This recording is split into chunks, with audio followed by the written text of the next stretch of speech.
The morning sun blazed over the Naval Training Facility in Coronado, California.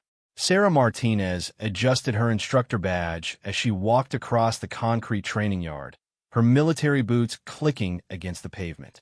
At 28, she had already earned respect as one of the finest hand-to-hand combat instructors the Navy had ever seen.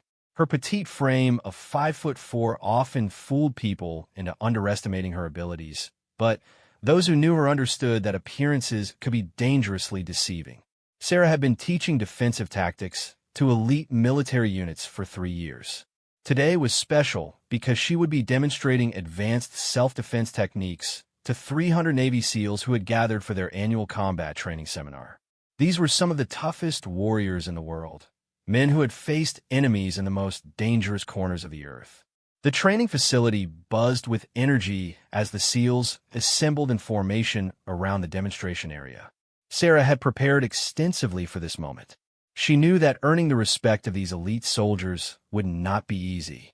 Many of them had never trained under a female instructor, and she could sense the mixture of curiosity and skepticism in their eyes. Commander James Wilson, the facility's training director, approached Sarah with a confident smile. He had specifically requested her for this demonstration because he believed in her exceptional skills. Wilson had witnessed Sarah's abilities firsthand during previous training sessions, where she had successfully taught techniques that had later saved lives in combat situations. "Ready for this, Martinez?" Wilson asked, checking his watch. The demonstration was scheduled to begin in 10 minutes. Sarah nodded, her dark eyes focused and determined. She had faced challenging audiences before, but never quite like this. 300 Navy SEALs represented the pinnacle of military training and discipline. If she could prove her worth here, it would open doors for female instructors throughout the military. Among the assembled SEALs stood Master Chief Petty Officer Rick Brennan, a 15-year veteran with multiple combat deployments. Brennan stood 6'2" with broad shoulders and arms covered in tactical tattoos. He had earned his reputation through years of dangerous missions, and his fellow SEALs looked up to him as an unofficial leader. Brennan crossed his massive arms and studied Sarah with obvious doubt. He had served in an era when women were excluded from many combat roles, and old attitudes died hard. To him, combat training was serious business, not a place for what he considered political correctness or social experiments. "This should be interesting," Brennan muttered to the SEAL standing next to him. "Let's see what the little lady thinks she can teach us about fighting." His comment drew chuckles from several nearby SEALs, though others remained respectfully silent. The tension was palpable as Sarah began setting up her demonstration equipment. She could feel hundreds of eyes watching her every move, analyzing her posture, her confidence, her preparation. Sarah had grown up in a military family. Her father was a Marine drill sergeant, and her 2 older brothers had both served in special operations. She understood military culture better than most, including its resistance to change. However, she also knew that respect in the military was earned through competence, not given based on rank or gender. The training yard fell silent as Commander Wilson stepped forward to begin the official introduction. Sarah took a deep breath, knowing that the next few hours would determine not just her own reputation, but potentially the future opportunities for other female instructors in elite military training programs. "Gentlemen," Wilson's voice carried across the yard, "today's defensive tactics demonstration will be conducted by instructor Sarah Martinez. She comes to us with extensive credentials in multiple martial arts disciplines and 3 years of experience training our special operations personnel." Sarah stepped forward, her posture confident, but not arrogant. She had learned that the key to commanding respect was to let her actions speak louder than her words.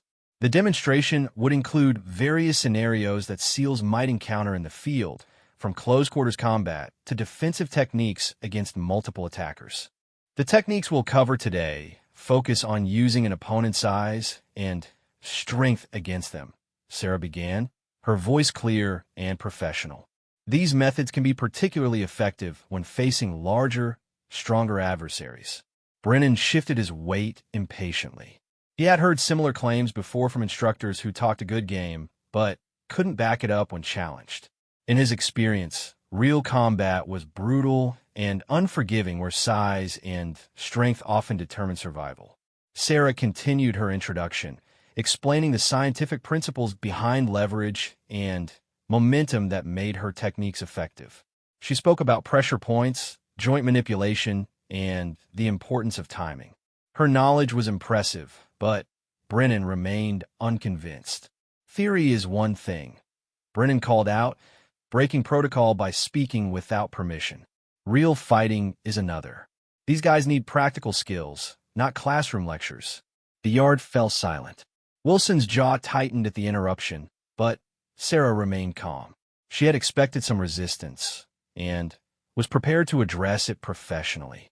"You're absolutely right, Master Chief," Sarah replied evenly.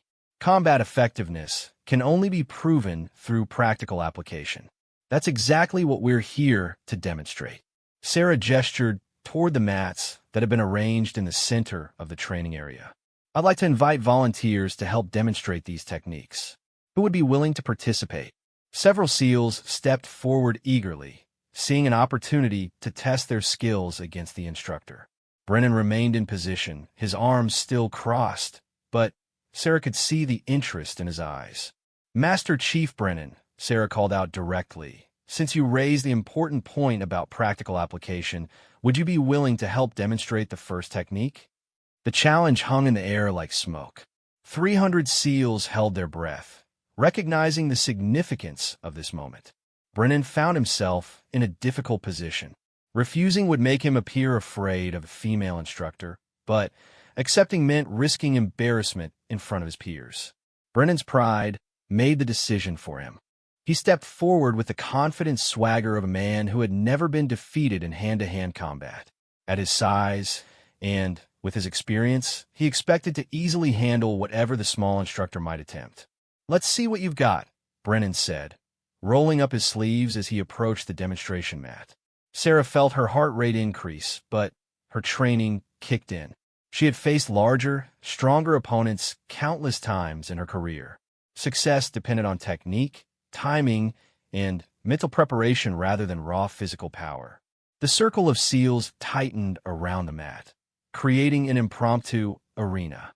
This was no longer just a training demonstration. It had become a test of credibility that would determine Sarah's future effectiveness as an instructor for elite military units.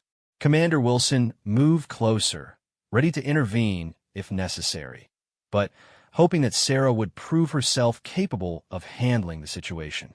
He believed in her abilities, but Brennan was formidable even by SEAL standards. Sarah and Brennan faced each other on the mat, the tension electric. The morning sun cast long shadows across the training yard as 300 of the world's most elite warriors prepared to witness a confrontation that none of them would ever forget. The tension on the training mat was thick enough to cut with a knife.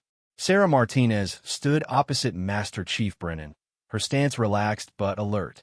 The circle of Navy SEALs had tightened around them, creating an arena of sorts where reputations would be made or destroyed. Brennan stretched his neck from side to side, the sound of joints popping audible in the sudden silence. He had participated in countless training exercises, sparred with some of the toughest fighters in the military, and never once had he been bested by someone half his size. His confidence bordered on arrogance as he studied Sarah's petite frame. "So what's the first technique, instructor?" Brennan asked, emphasizing her title with just enough sarcasm to make his skepticism clear. Sarah maintained her professional demeanor despite feeling the weight of 300 pairs of eyes upon her. This moment would define not just this demonstration, but potentially her entire career. She knew that if she failed here, word would spread throughout the special operations community, making future assignments nearly impossible. "We'll start with a basic defensive technique against a larger opponent who attempts to grab or strike," Sarah explained to the assembled SEALs. "The key principle is redirecting force rather than meeting it head-on." Commander Wilson watched from the edge of the circle, his hands clasped behind his back. He had seen Sarah's techniques work effectively in controlled training situations, but this felt different. The atmosphere was charged with competitive tension that went beyond simple instruction. Brennan nodded dismissively. All right, so you want me to grab you or take a swing? This should be quick. Let's start with a grab, Sarah replied calmly. Approach me as you would an opponent you wanted to control or intimidate. The Master Chief stepped forward with the confidence of a predator. His massive hands reached out towards Sarah's shoulders, intending to demonstrate the futility of her defensive techniques. In his mind, this would be over in seconds, proving his point about the impracticality of having female instructors teach combat to male warriors. Sarah waited until Brennan's hands were almost upon her before moving. In one fluid motion, she stepped slightly to her left while grabbing his right wrist with both hands.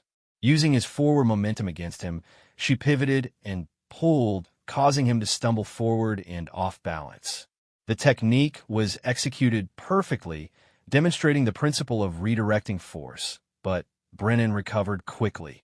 His experience and natural athleticism allowed him to regain his footing before Sarah could complete the maneuver. Nice try, Brennan said with a condescending smile. But in real combat, you don't get second chances.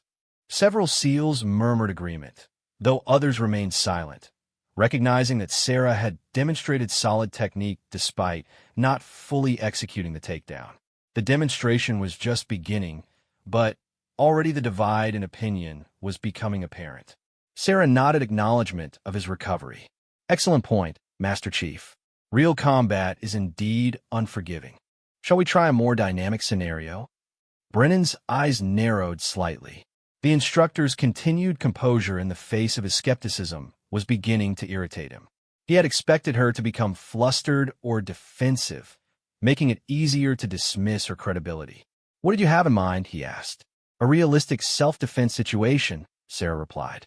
You're an aggressor attempting to intimidate or harm someone smaller and apparently weaker. Use whatever approach feels natural to you. The suggestion was dangerous, Sarah knew, but necessary. Half measures would not convince this audience.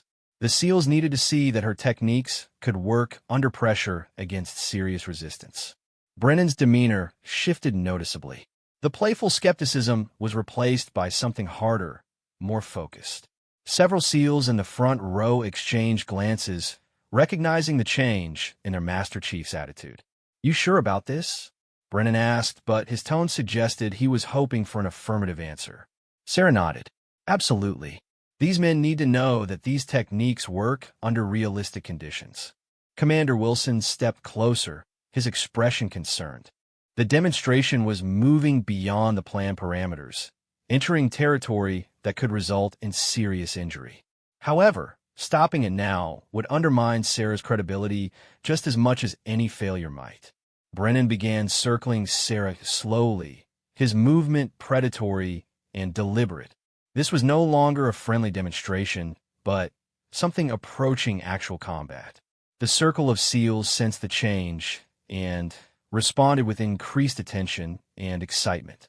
In a real situation, Brennan said as he moved, an attacker won't announce his intentions, won't ask permission, won't give you time to prepare. Without warning, he lunged forward, his massive right hand shooting out towards Sarah's throat in a move designed to grab and control.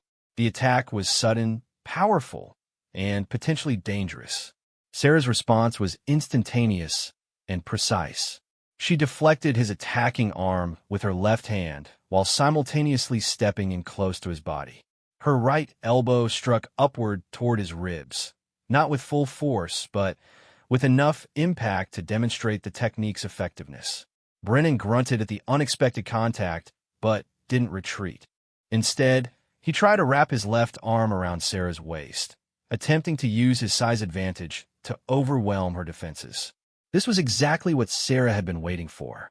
As Brennan's arm came around her waist, she grabbed his wrist and forearm, dropped her weight slightly, and executed a perfect hip throw. The Master Chief's feet left the ground as his own momentum carried him up and over Sarah's hip. The sound of Brennan hitting the mat echoed across the training yard. 300 SEALs stood in stunned silence as their respected Master Chief found himself flat on his back, looking up at the instructor he had dismissed moments earlier. Sarah immediately stepped back, offering her hand to help him up. The key is timing and using the opponent's energy against them, she explained to the watching SEALs, maintaining her professional demeanor despite having just thrown a man twice her size. Brennan stared at the offered hand for a moment, his face flushed with embarrassment and anger. Being thrown by a female instructor in front of 300 of his peers was not something his pride could easily accept. The laughter and murmurs from the crowd only made it worse. "Lucky shot," he muttered, ignoring her hand and rolling to his feet. "Let's see you do that again." The challenge in his voice was unmistakable. Sarah realized that the situation was escalating beyond a simple training demonstration. Brennan's ego had been bruised, and he was determined to restore his reputation regardless of the consequences. "Master Chief," Commander Wilson called out, recognizing the dangerous turn in the demonstration. "Perhaps we should move on to the next technique." But Brennan wasn't listening to his commanding officer. His attention was focused entirely on the small woman who had just humiliated him in front of his peers. The rational part of his mind knew he should accept the demonstration gracefully and move on, but his pride demanded satisfaction. "Come on," Brennan said, raising his hands in a more aggressive fighting stance. "Show me that wasn't just beginner's luck." Sarah found herself in an impossible situation. Backing down would destroy her credibility, but continuing could result in serious injury to either herself or the Master Chief. The circle of SEALs pressed closer, sensing that something significant was about to happen. The morning sun climbed higher in the California sky as two warriors faced each other on the training mat, neither willing to yield ground. What had begun as a routine demonstration was about to become something far more serious, with consequences that would ripple throughout the entire Naval Special Operations community. The training yard had transformed from a routine demonstration into something resembling a gladiatorial arena. Master Chief Brennan stood in an aggressive fighting stance, his massive frame coiled with tension and wounded pride. Sarah Martinez faced him calmly, but inside she knew that the situation had spiraled far beyond what anyone had planned. Commander Wilson stepped forward, his voice carrying the authority of his rank. "Master Chief, I think we've seen enough demonstration for now. Let's move on to the next phase of training." Brennan's eyes never left Sarah as he responded to his superior officer. "With respect, sir, I think the men need to see a complete demonstration. Need to know if these techniques actually work when someone fights back." The circle of Navy SEALs murmured among themselves. Some were uncomfortable with the aggressive turn the demonstration had taken, while others were eager to see their respected Master Chief reassert his dominance. The political implications were not lost on anyone present. Sarah recognized that she stood at a crossroads. Every instinct told her to find a graceful way to defuse the situation, but she also knew that backing down now would confirm every doubt about female instructors in elite military training programs. Her decision would affect not just her own career, but the opportunities for countless other women who might follow in her footsteps. "If you feel another demonstration would be beneficial for the men's training," Sarah replied carefully, "I'm willing to continue." Brennan smiled, but there was no warmth in the expression. "Good. This time, let's make it more realistic. In real combat, people don't just grab and let go. They commit to the fight." Commander Wilson's jaw tightened. He could see where this was heading and knew he should stop it immediately, but doing so would require ordering both participants to stand down in front of 300 witnesses. The political ramifications of such an intervention would be significant. Sarah adjusted her stance slightly, her training kicking in as she prepared for a more serious confrontation. She had faced challenging situations before, but never with so much at stake and so many people watching. The weight of representing all female military instructors pressed down on her shoulders. "Whenever you're ready, Master Chief," she said, her voice steady despite the adrenaline coursing through her system. Brennan didn't wait for further invitation. He charged forward with surprising speed for a man his size, his massive hands reaching out to grab Sarah in a bear hug that would allow him to use his overwhelming strength advantage. Sarah sidestepped the initial charge, but Brennan had anticipated the movement. He adjusted his approach mid-stride, his left hand catching her right arm while his right hand grabbed for her uniform shirt. This time, he was determined not to let his smaller opponent escape. The physical contact triggered Sarah's defensive training. She immediately began working to break his grip, using a combination of joint manipulation and leverage techniques designed to neutralize larger opponents. Her right hand struck upward toward his elbow joint while her left hand grabbed his wrist. Brennan felt the pressure on his joints and responded by trying to lift Sarah off the ground, attempting to neutralize her leverage advantage. His military training had included plenty of close-quarters combat, and he was determined to prove that technique could not overcome a significant size and strength disadvantage. The struggle became more intense as both combatants committed fully to the engagement. Sarah managed to break free from Brennan's initial grip, but he immediately pressed forward with another attack. His right hand shot out in what appeared to be an attempt to grab her again, but Sarah read the movement as something more aggressive. The line between training demonstration and actual combat blurred as Brennan's frustration mounted.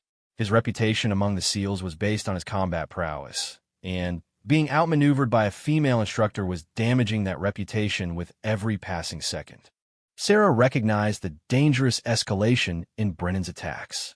His movements were becoming less controlled, more desperate. She knew that she needed to end this confrontation quickly before someone got seriously hurt, but Brennan's aggressive persistence left her with limited options. The crowd of SEALs pressed closer, their excitement palpable. Many had never seen their Master Chief challenge so effectively, and the novelty of the situation was both thrilling and uncomfortable. Some began calling out encouragement, though it wasn't entirely clear which combatant they were supporting. Brennan's next move crossed a critical line. Frustrated by his inability to control the smaller opponent and driven by wounded pride, he drew back his right fist in what was unmistakably the beginning of a punch rather than a grab or wrestling move. "Hands off me," Sarah shouted, her voice carrying across the training yard. The words served as both a warning and a declaration. Every person present understood that the demonstration had become something entirely different. This was no longer about teaching techniques. It was about survival and respect.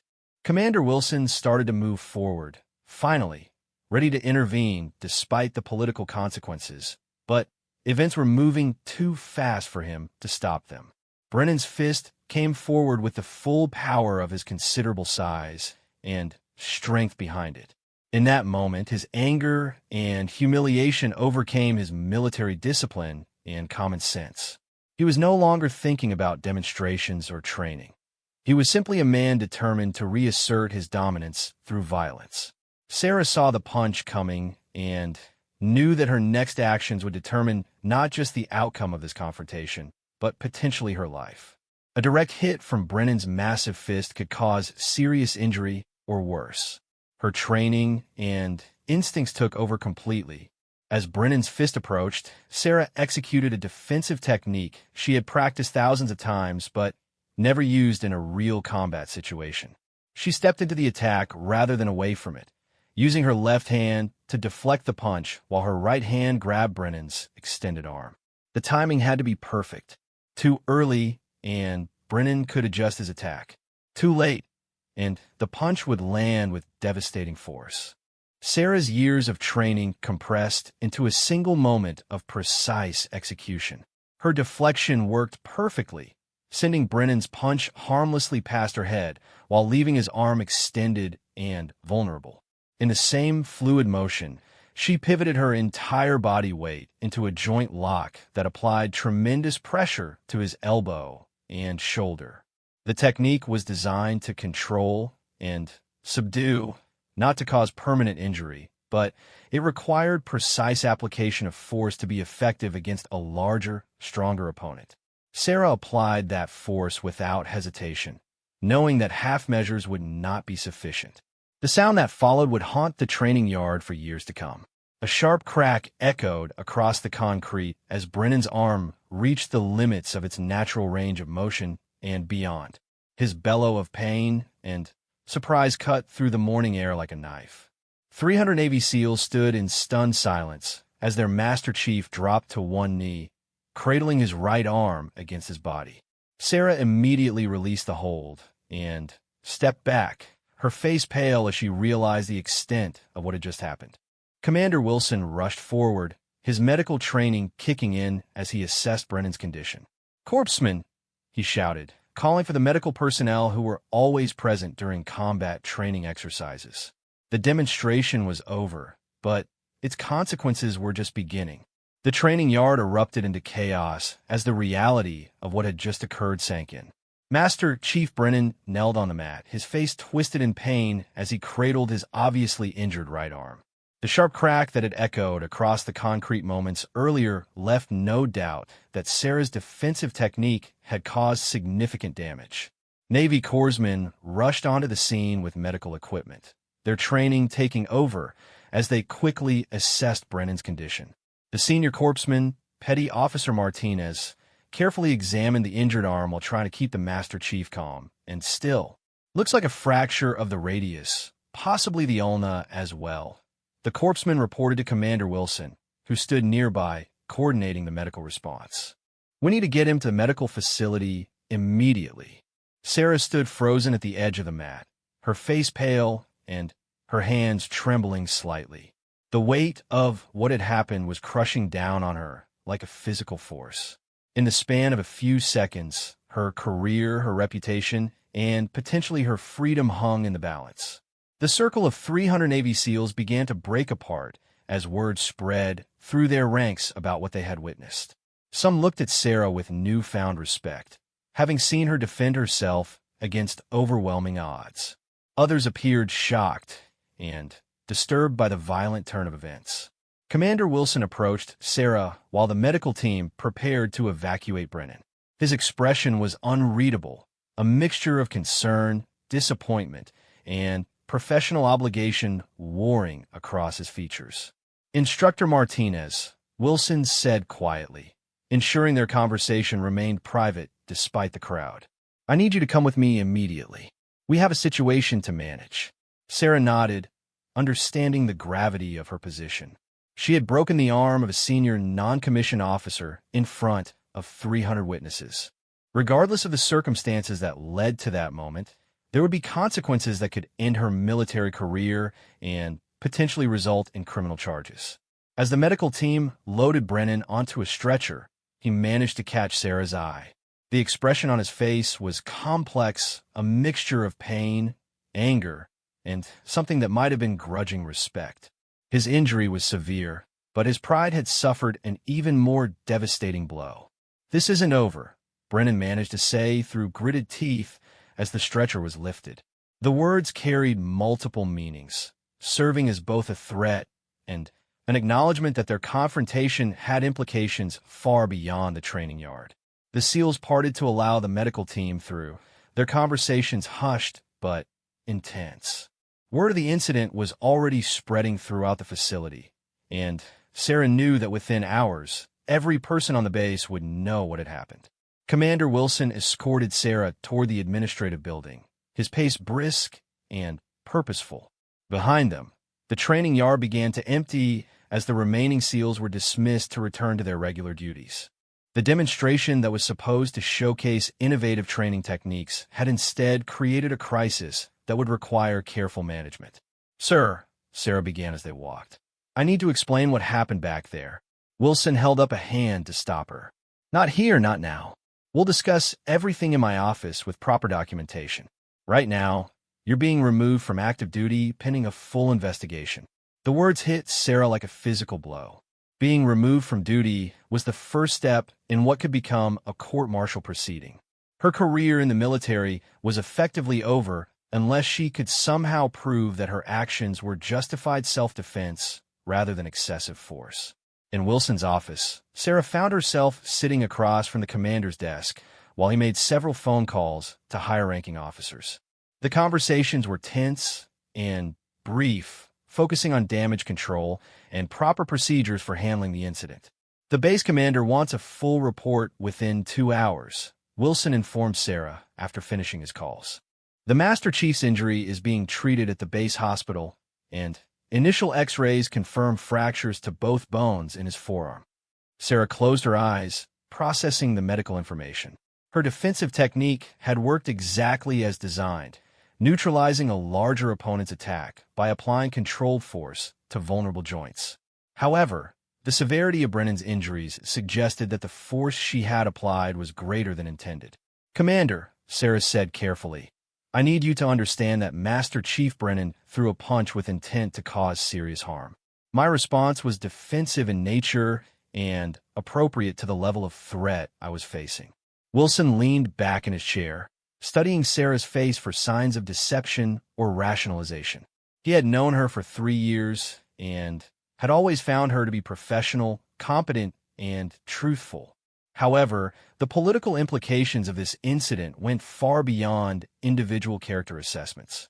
"Sarah," Wilson said, dropping the formal tone for a moment, "I believe you. I was there, I saw what happened. But believing you and being able to protect you from the consequences are two different things entirely." The phone on Wilson's desk rang, interrupting their conversation. The caller was Admiral Patricia Hayes, the commanding officer of Naval Special Operations Training, who had been briefed on the incident and was demanding immediate answers. "Yes, Admiral," Wilson said, activating the speakerphone so Sarah could hear the conversation. "Instructor Martinez is here with me now." Admiral Hayes' voice was crisp and professional, but carried an undercurrent of barely controlled anger.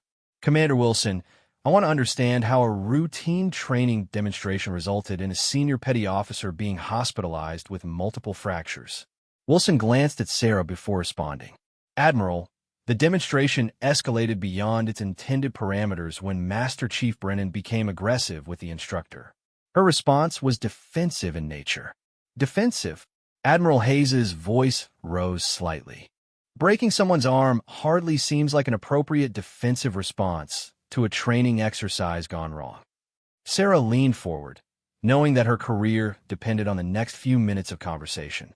"Admiral, with respect, Master Chief Brennan threw a punch with clear intent to cause serious injury. My response was proportional to the threat I was facing." The phone line was silent for several long seconds before Admiral Hayes responded. "Instructor Martinez, you are hereby suspended from all duties pending a full investigation by the Naval Criminal Investigative Service. You will report to NCIS investigators tomorrow morning at 0800 hours. The formal announcement of the NCIS investigation sent a chill through Sarah's body. The Naval Criminal Investigative Service only became involved in cases where serious crimes might have been committed.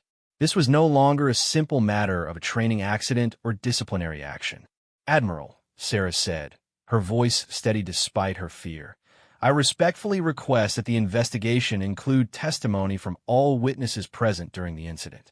The 300 SEALs who were there can verify that my actions were defensive in nature." Admiral Hayes considered this request. "The investigation will be thorough and will include witness statements from all relevant personnel. However, I want to make something very clear, Instructor Martinez. If this investigation determines that you used excessive force, you will face both administrative and criminal charges." After the phone call ended, Wilson sat in silence for several minutes, clearly struggling with the situation.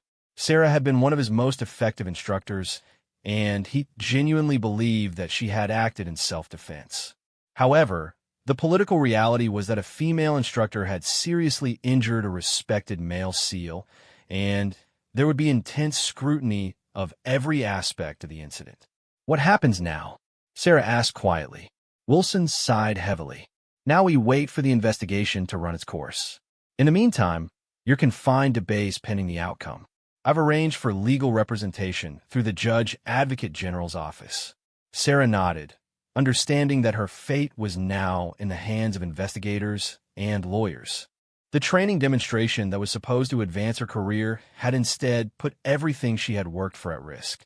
As she prepared to leave Wilson's office, Sarah realized that the consequences of this incident would extend far beyond her own situation. The future of female instructors in elite military training programs would likely be influenced by how this case was resolved. The battle for her career and reputation was just beginning. 3 weeks after the incident, Sarah Martinez sat in a sterile conference room at the Naval Criminal Investigative Service headquarters, facing a panel of investigators who would determine her fate. The investigation had been thorough and exhaustive, involving interviews with all 300 Navy SEALs who had witnessed the confrontation, medical experts who analyzed Master Chief Brennan's injuries, and video analysis from multiple security cameras positioned around the training yard. Lieutenant Commander Rebecca Torres, Sarah's military defense attorney, sat beside her with thick folders containing witness statements, medical reports, and expert testimony. Torres was an experienced JAG officer who specialized in cases involving use of force allegations, and she had spent the past 3 weeks building Sarah's defense. Special Agent Patricia Monroe, the lead NCIS investigator, opened the proceedings by reviewing the facts of the case. On the morning of September 15th, instructor Sarah Martinez conducted a defensive tactics demonstration for 300 Navy SEALs at the Coronado training facility. During this demonstration, Master Chief Petty Officer Richard Brennan sustained fractures to both the radius and ulna bones in his right forearm. Agent Monroe paused to consult her notes before continuing. The question before this panel is whether Instructor Martinez used reasonable force in defending herself or whether her actions constituted assault resulting in serious bodily harm to a senior petty officer. Sarah maintained her composure despite the gravity of the proceedings. The past 3 weeks had been the most difficult of her life, filled with uncertainty, media attention, and intense scrutiny of every aspect of her military service. Her fate would be decided in the next few hours. Commander James Wilson sat at the witness table, having been called to provide his first-hand account of the incident. As the senior officer present during the demonstration, his testimony would be crucial to determining the context and circumstances that led to the confrontation. Commander Wilson, Agent Monroe began, please describe the atmosphere and circumstances leading up to the physical altercation between Instructor Martinez and Master Chief Brennan. Wilson straightened in his chair, his voice clear and professional. The demonstration began routinely, with Instructor Martinez explaining defensive techniques to the assembled SEALs. However, Master Chief Brennan became increasingly skeptical and confrontational, challenging both the instructor's credibility and the practical value of her techniques. The investigator made notes while Wilson continued his testimony. When Instructor Martinez invited volunteers for the demonstration, Master Chief Brennan stepped forward with what I can only describe as an aggressive attitude. His body language and verbal communications indicated that he intended to prove the instructor's techniques ineffective. Lieutenant Commander Torres leaned forward slightly. Commander Wilson, in your professional opinion, did the demonstration remain within the bounds of normal training parameters? Wilson shook his head decisively. No, it did not. Master Chief Brennan escalated the situation beyond a training demonstration into what amounted to a personal challenge. When Instructor Martinez successfully demonstrated her first technique by throwing him to the mat, his response was clearly motivated by wounded pride rather than professional interest in the training. The testimony from Wilson was crucial because it established the context that led to Brennan's aggressive behavior. However, Sarah knew that the investigators would ultimately focus on the moments immediately before she applied the joint lock that broke his arm. Agent Monroe called the next witness, Hospital Corpsman First Class David Kim, who had been among the medical personnel present during the demonstration. His testimony provided medical perspective on both the severity of Brennan's injuries and the circumstances surrounding their occurrence. The fractures to Master Chief Brennan's forearm were consistent with sudden, forceful hyperextension of the joint, Corpsman Kim explained. However, the injury pattern suggested a controlled application of force rather than a wild or uncontrolled attack. Lieutenant Commander Torres seized on this testimony.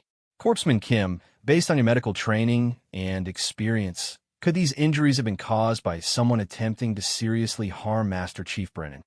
The corpsman considered the question carefully. If someone had intended to cause maximum damage, we would have expected to see additional injuries to surrounding tissue, possible dislocation, and more severe trauma. The clean nature of the fractures suggests a precise application of force designed to neutralize rather than destroy.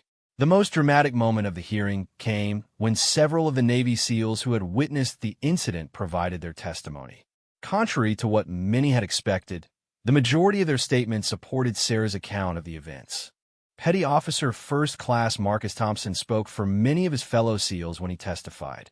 Master Chief Brennan threw a punch with clear intent to hurt Instructor Martinez. She defended herself exactly as she had been teaching us to do. It was textbook self-defense, and, frankly, most of us were impressed by her skill and composure under pressure. Perhaps the most surprising development came when Master Chief Brennan himself appeared to give testimony. His right arm was still in a cast, and he moved stiffly as he approached the witness table. Sarah had not seen him since the day of the incident, and she was struck by how much older he appeared. Agent Monroe questioned Brennan carefully about his motivations and actions during the demonstration. Master Chief, can you describe your intentions when you approached Instructor Martinez on the training mat? Brennan was silent for several long moments before answering. I intended to prove that her techniques wouldn't work against a serious opponent. I let my pride get in the way of good judgment, and I escalated the situation beyond what was appropriate for a training environment. The confession sent murmurs through the hearing room. Lieutenant Commander Torres pressed further. Master Chief, did you throw a punch at Instructor Martinez with intent to cause her harm? Brennan's jaw tightened, but he answered honestly. Yes, I did. I was frustrated and embarrassed, and I reacted like a fool instead of a professional. Instructor Martinez defended herself appropriately against my inappropriate aggression. The testimony from Brennan himself essentially vindicated Sarah's account of the incident. His admission that he had thrown a punch with intent to cause harm established that Sarah's defensive response was justified under military regulations and civilian law. Agent Monroe called one final witness, Dr. Emily Chun, a biomechanics expert who had analyzed the video footage of the incident frame by frame. Her testimony provided scientific perspective on the forces involved and the timing of Sarah's defensive response. The video evidence clearly shows that Instructor Martinez did not initiate aggressive contact. Dr. Chun explained. Her defensive movement began only after Master Chief Brennan's fist was already in motion toward her head. The application of the joint lock was precisely timed to neutralize the threat with minimum necessary force. After 3 days of testimony, Agent Monroe announced that the panel would deliberate for 24 hours before announcing their findings. Sarah spent that night unable to sleep, knowing that her entire future hung in the balance. The next morning, Agent Monroe delivered the panel's findings to a packed hearing room. After thorough investigation and consideration of all evidence and testimony, this panel finds that Instructor Sarah Martinez acted in justified self-defense when she applied defensive techniques against Master Chief Petty Officer Richard Brennan. The relief that flooded through Sarah was overwhelming, but Agent Monroe continued with additional findings. Furthermore, this panel finds that Master Chief Brennan's actions constituted assault against a fellow service member and recommends appropriate disciplinary action through his chain of command. Admiral Hayes, who had attended the final day of hearings, stood to address the room. Based on these findings, Instructor Martinez is hereby reinstated to full duty with no adverse action against her record. Additionally, I am pleased to announce that she has been selected for promotion and will be transferred to the Naval Academy to develop enhanced defensive tactics training for future military officers. The hearing room erupted in applause from the many SEALs who had come to support Sarah.